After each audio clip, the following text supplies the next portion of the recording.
Assalamu alaikum and welcome to the series Before and After Shahada, where we would be discussing and looking into the challenges, opportunities that are faced by people who are embracing Islam or curious about Islam, and how Muslims can sometimes be a hindrance to a smooth transition from being a non-Muslim to a Muslim.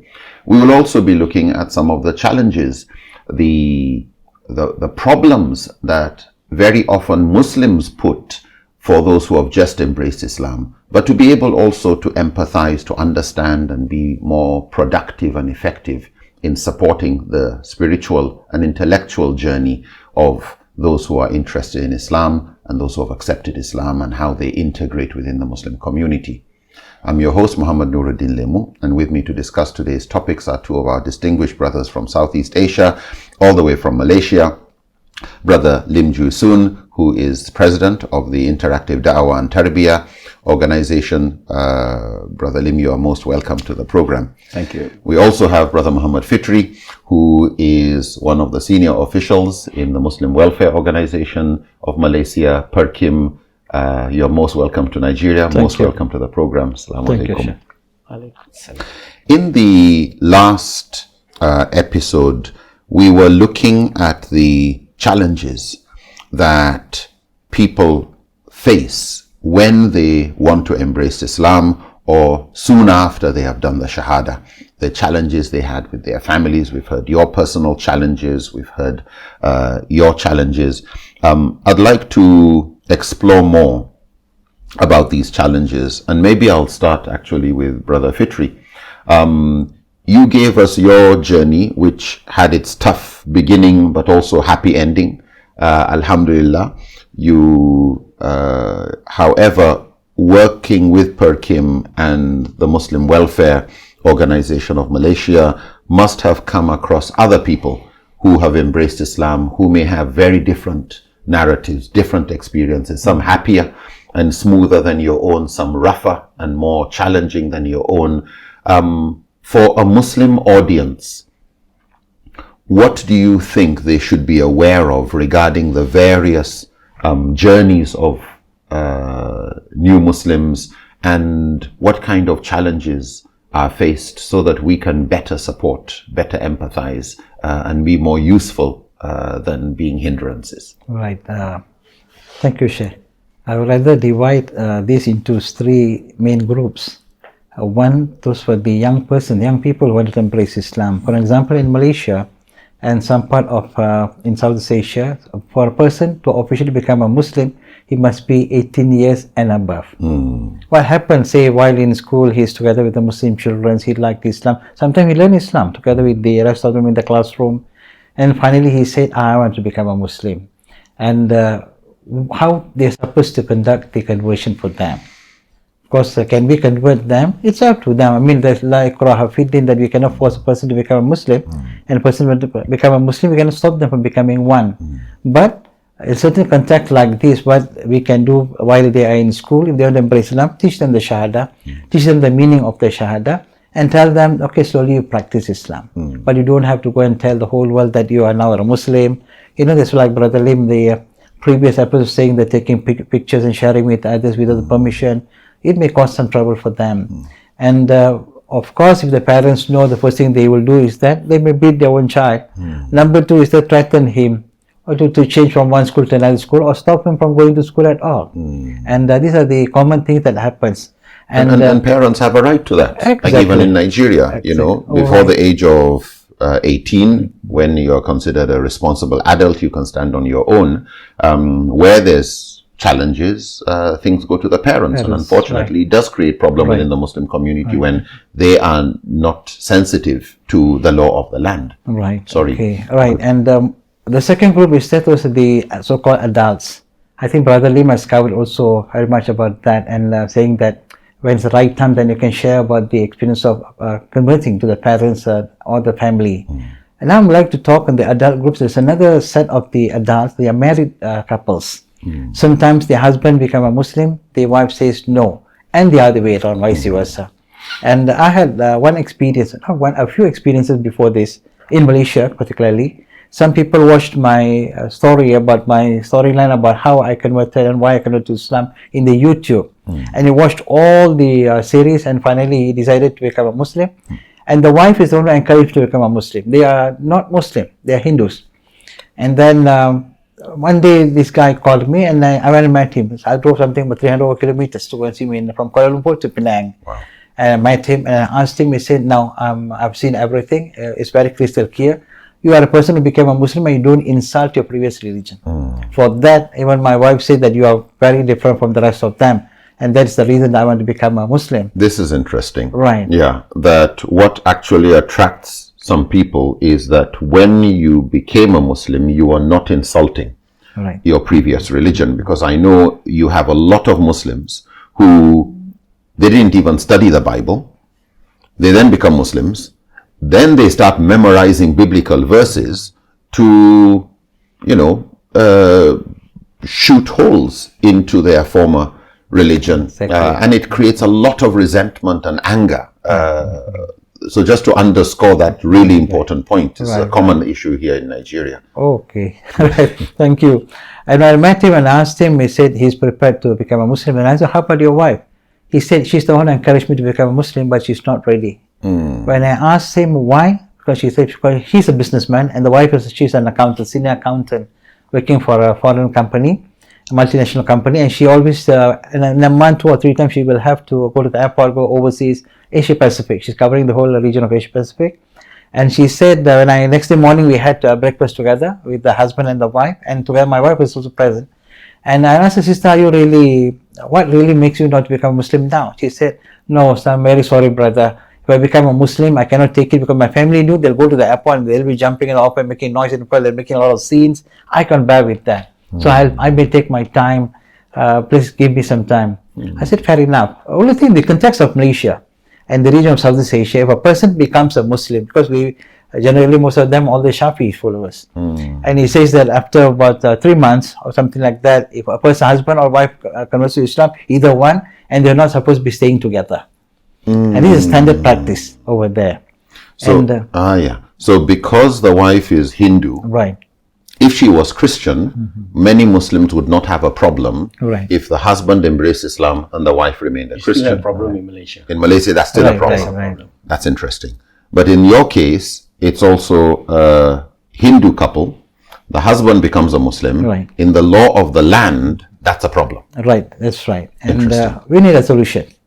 Because she's the one who encouraged him to become a Muslim. Interesting. So we went to the religious department. That's why we register all the conversions. So when I asked the husband, he said, I'm ready. When I asked the wife, I just asked her a question. Sister, do you have a problem in saying that Allah is the only God? She said, no, I got no problem with that. If I tell you the Muhammad's messenger of God, do you have any problem? He said, I got no problem. Then, sister, you are actually a Muslim, I said. You say the Shahada together with your husband. Let your husband register his conversion. You don't register now. The moment you say the Shahada, Allah accept your Shahada. Interesting. Both of you are Muslims. Is that to the whole world, people will be saying, hey, look, the husband is a Muslim, the wife is not a Muslim. Because they don't know what really happened. And you're not going to go and tell anybody about this. And this is what we did. And there's a solution for all problems we have. And likewise, when the wife wants to become a Muslim, and also the same thing also will go and ask the husband. He's the one who allows her, permits her to. She said, no, I got no problem, you can become a Muslim, I'm not going to stop you.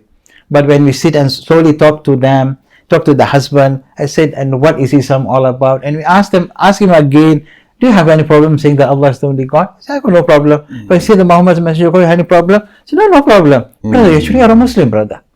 You just say to this reminds me of the position Sahaba and the Prophet took about the Negus, the Christian king in Abyssinia, because he accepted Islam, but he kept it away from his people. In fact, there's no record that he prayed 5 times a day or did any of the other visible aspects of Islam, other than in his heart he had accepted there was only one God and the Prophet was a messenger of God. So, just to buttress the point that the moment she has done her Shahada, she is a Muslim. Sorry, carry on. Alhamdulillah. This is for the married couples. And then there's the third group of people now, quite a big number of the elderly people for 50 or above 50, 60s, 70s now embrace Islam. Then they have come to a level in their life that, especially the Chinese in this group, they are quite big. they said that what more in life? You know, we need something, we know we are going to die soon. And then just to make sure that things are assured and insured. You know, for the hereafter. For the hereafter. Islam is quite clear. The moment you say there's one God, Muhammad is the messenger of God, if you die, you got no problem. Otherwise, there's a lot of uncertainty on the other side. And this is one of the factors. But in this group, brother, when they embrace Islam, we cannot expect them to be like any other new Muslims. You tell them, oh, you must pray 5 times a day. And then you must observe fasting in the month of Ramadan. Of course, they know all these things, but it's not easy. Even for them to pronounce, they say the Fatiha, also it takes quite for a while. And secondly, I was fasting in the month of whole month of Ramadan. And well, some or other, of course, as long as they know that there's one God, Allah is the only God, Allah is the God to be worshipped, and Muhammad is the messenger of God, I think they have done with it. You know, because sometimes they say that old habit dies hard. It's true. You know, sometimes they drink, they take alcohol, and they expect them to leave it immediately a day, and sometimes they drink. But they don't tell you that I have taken alcohol, but you see them talk to them. Haram. That's right. They know it shouldn't be done, but it's a difficult difficult to resist. to break. Sometimes people offer to them and everything. They say, we are friends, what is that? Okay, little bit, it's okay. They start with little bit and end up before you know problems sometimes. But alhamdulillah, I mean, that degree of toleration that we need with these kind of people. You know, we educate them, we tolerate with them, we're together with them, we guide them. Inshallah, by time that we can win them over, inshallah.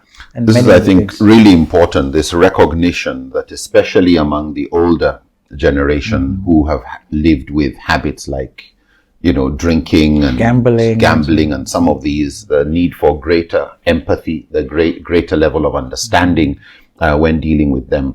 Brother Lim, you have been handling, and nearly every week you are handling cases and cases of new Muslims and them coming with various challenges.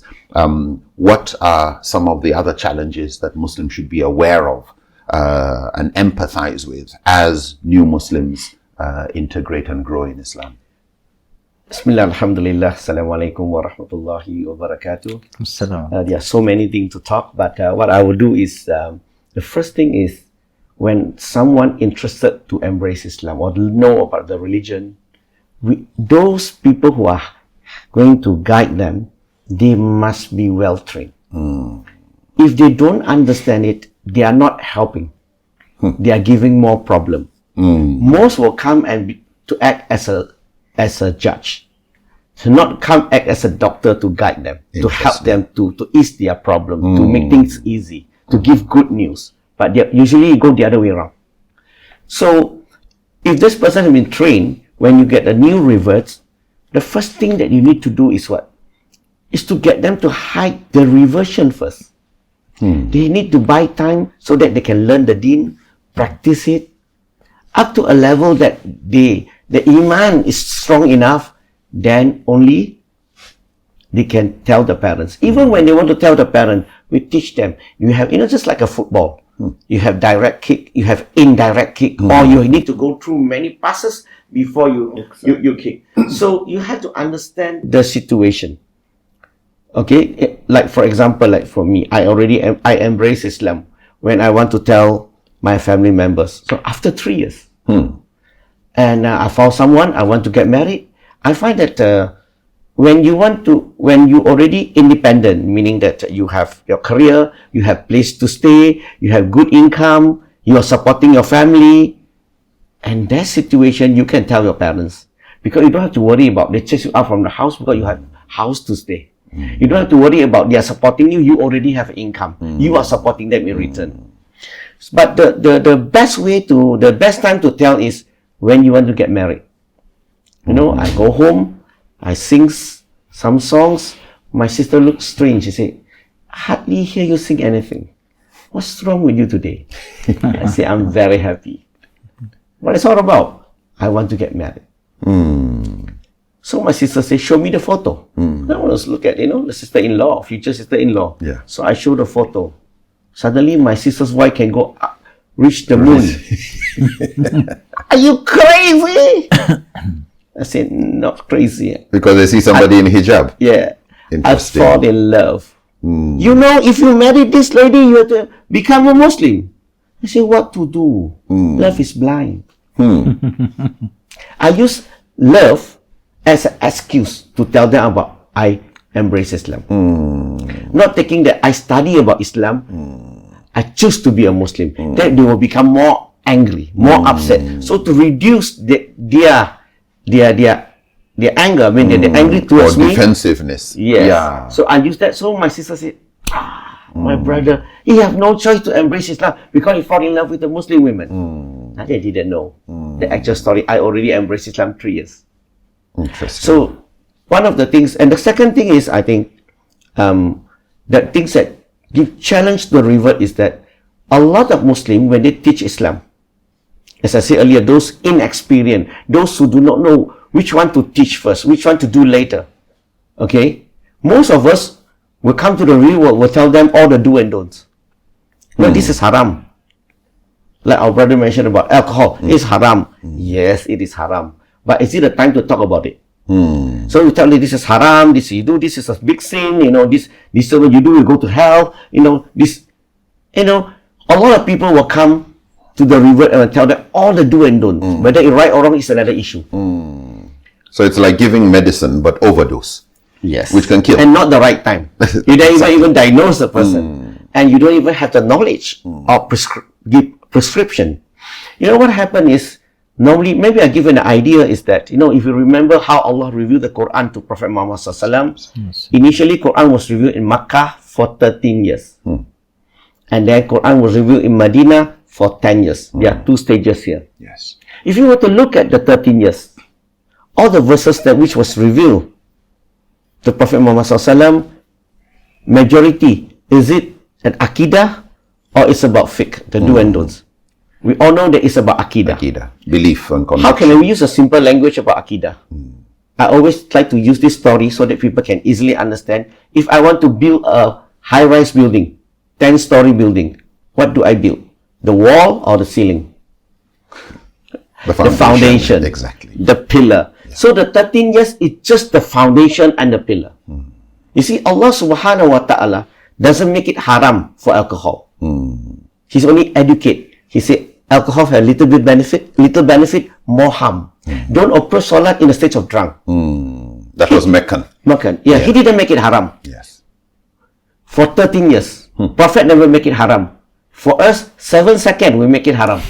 Not 7 years. No, 13 years. Yes. We add it as a priority. Yeah, priority. So, for me, why? Important is to build the foundation, build the pillar. Once this is done, then you tell them the do and don't is easy. You see, for 13 years, Allah doesn't make it haram. When they migrate to Medina, even in the year of 14, Allah doesn't make it haram. 15, Allah doesn't make it haram. 16, Allah doesn't make it haram. The year 17, when Allah revealed the verse in Surah Al-Ma'idah, chapter number 5, verse number 90, that Allah make alcohol haram, and then majority of the companion stop drinking. Why? Because the foundation is strong. Today, the revert just recite the Shahada alone. They don't even know. They don't even salat. They don't even pay zakat. They don't even fast. The pillars of Islam have not been taught. Yeah. The fundamental Aqidah have not been taught. And yet we are expecting compliance. Yes. Yeah. Even the article of faith in Islam, they don't even know. They don't read the Quran or the Hadith, no nothing. But we put in all the do and don'ts. So one of the things that when I embrace Islam make me feel like I regretted embracing Islam, taking the Shahada, because I already signed. In Malaysia, once you sign, you cannot go out. Interesting. It's because they keep telling me all the do and don'ts. Let me give you another example. You see, when a sister embraces Islam, a non-Muslim embraces Islam, if I were to pass it over to the Muslim, I ask them to handle. You know what's in the first thing in their head? Believe me, it's not the pillar of Islam. It's not the article of faith. It's higher than that. That is how to wrap them. Like make a the wrapping, the packaging. Hijab. Yeah. Hijab will come first. Why pushing the hijab first? You don't even think about if he put on hijab, he go home, what will happen? He put on hijab, he go to his working place, what will happen? We don't care about all these things. For me, why rush? Whereas Allah revealed the verse for hijab in the year 19, towards the end of the wahyu. Step by step, we don't have to rush. Maybe you can advise her to dress Just more modestly. Modestly. Yeah. Yeah. But this is a problem. We like to stretch on all the do and don'ts. And we don't realize that it is a problem. Maybe if I were to put it this way, if I were to build a building, high-rise building, without building foundation, without building having pillar, and I started to build the wall and the ceiling, what will happen to the building? Collapse. That's why some people, they after a while, they feel that like they regretted embracing Islam. They feel that, man, this is so difficult. Everything is just do and don'ts, haram and hellfire and blah, blah, blah. That's why when a revert embrace Islam, they really need a da'is who really train, have great experience and know how to handle it, to be with them for 2 to 3 years. Yeah. Not just teach. No. So we're not here talking just weeks. No. And months. No. But to mentally prepare. 2 to 3 years. Meaning that 2 to 3 years before people are able to get out of habits that, so to speak, some of them are addicted to, are used to, and everybody, their friends, family know them with. Just to underscore that we're not talking about in the next few hours or next few days. That's one of the things that the non-Muslim, they don't like Islam. Islam because, you see, for example, in Malaysia, normally Indian, generally they are Hindus. Chinese, normally they are Buddhists. Malay, normally they are Muslim. Now, you see, for them, if their children embrace Islam, their understanding is Islam breaking the family apart. For example, when they embrace Islam, the parents are upset. They change their name. Most of them who embrace Islam, they ask to change their name. How do you feel? Normally, my name is Lim Jui Sun. Suddenly now, Abdul Rahman. I'm okay, but my parents, it's weird. I mean, why? And then we especially if the Sahaba didn't all change their names. Yeah, like Salman al-Farisi, exactly. Bilal bin Rabah, they retain their name. The next one is about changing the father's name. We had to throw away our father's name and put Abdullah. Subhanallah. And this practice, I didn't see it practiced in other part of the world except in my country. Yeah. When the Quran is actually specific, you know, that called people by the names of their fathers. And it didn't matter what the name of the father was, whether it was an Islamic name or cultural, or even, we have Ashifa bint Abdullah bint Abdul Shams. In other words, there's the recognition of her lineage, even though it was Abdul Shams. Oh, that's the name of the lineage. It's not her name. Yes. Sorry. Just the even the hadith in Bukhari, Muslim, Daud, the Prophet say, those who call their father with another name, that person will not enter Jannah. Another hadith in Bukhari, Muslim, Daud, the Prophet say, for those who already know, you know that you can't, but you're still allowing people to call your father with another name, other than his real name, you're guilty of kufr. So, the issue, changing father's name, and the next thing is go home. They can't eat together. The local will tell them, no, the utensil, they cook pork. So unless you wash 7 times, 1 time with soy, 6 times with water, then only you can use that utensil. So in Malaysia, the general understanding from what you're saying is, it's not just the utensils are clean. Because here, whether you eat pork or whatever you eat, once the spoon is clean, it's fine, you can use it. What you're saying is, it has to be washed 7 times. Yes. Their understanding, because there's a hadith in Sahih Bukhari speak about that. You see, when the dog licked the utensil, then you wash the utensil with 7 times. One of it you wash with soy, 6 times with water. So for Malaysia, we are Shafi'i. So we're doing qiyas. Dog is impure, you need to wash this way. Pig is impure, you need to wash the same thing. But unfortunately, the locals do not understand that. Even Imam Shafi'i himself, in his book, in Kitab Al-Um, Jilid number 1, page 39 and 40, he said that there's another way of cleaning it. Meaning he said 2 cow, 2 way. One, you follow the hadith 7 times, 1 time with soy, 6 times with water. Another one, he said something that cleaner than soy and water.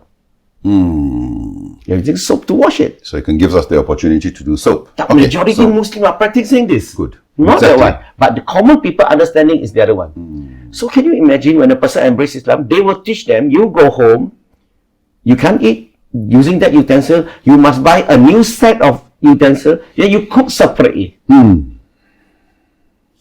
Some even tell them, you can't live with your family. Can't live with a family non-Muslim.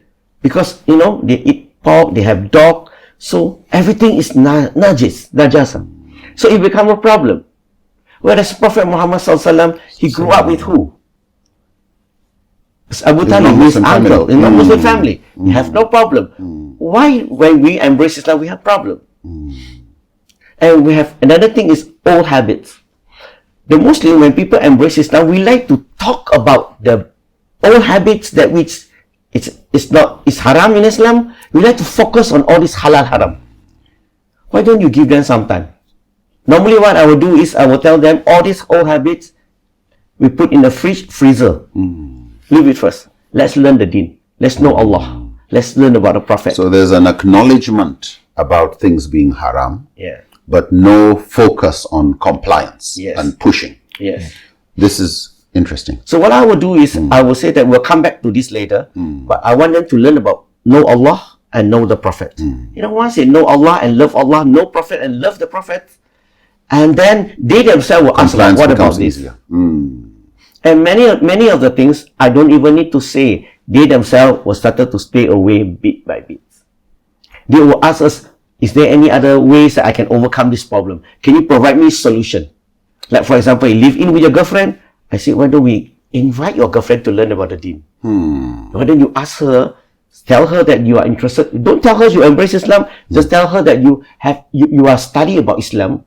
It looks quite interesting. So I want you to listen together.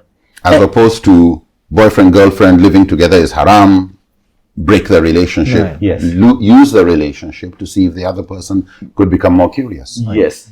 So this is what normally I would do. I need the girlfriend to come for the class. And end of the day, both of them embrace Islam. End of the day, both of them have the same frequency that we adjust for them. So, and they continue be with us. Another thing is, I think one of the biggest challenges, a lot of them, the work they do, their works actually is not Sharia compliant. It's not Sharia compliant. This is one of the biggest problems. People will tell them that, no, the money that you earn is not halal. Okay, you work in a bar. Yes. Or you serve alcohol, or you sell pork, you work in casino, or you work in selling, you know, all this gambling area and so on. You see, a lot of people, we don't think about, number one, this person, he have a house monthly installment to pay. He also have a car installment to pay. He has a family, food, shelter, and, you know, whatever, education and everything. Let's say a month that he has to pay so much of money, he didn't come to Islam and involved in those haram things. But this is his career. Yes.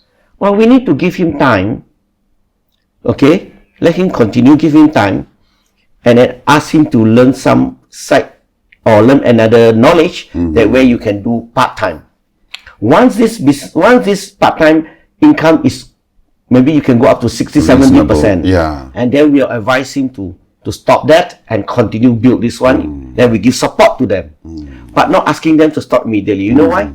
Once they stop immediately, 6 months without a job, without a income, they will have big problem in the family. At the end of the day, they will blame Islam. And they may leave. They may leave Islam. So sometimes we are so eager. That's why I say, I think I'm very focused on training the da'is that who know what to do, what to say, how to guide the reverts. Otherwise, a lot of people like to bring to Imam. Sorry, I'm not saying that they are not good. They are good in the deen about Islam, but they don't have knowledge about handling reverts, how to handle. This is really, really important, that just because somebody is an imam doesn't automatically mean they know the sensitivities of da'wah, that they can empathize with the new Muslim. And as I think one of you mentioned, the need to look at the metaphor of being more like a doctor that's trying to help people than being like a judge that's just trying to give judgment and be judgmental. You mentioned the difficulties some have in learning Fatiha, and imagine the older you are, the more difficult it is to even learn greetings in another language, let alone a whole surah of the Quran. Even teaching how to recite the Al-Fatiha, we have a method for them to learn. But maybe, in the next episode, I would be definitely interested in hearing that method. But I think, one or 2 points. One, the need to not take it for granted that this is all easy, straightforward, to look for people, especially those who have gone through this journey before or worked with people who have gone through this journey, to be involved in that, to underscore this issue of being gradual.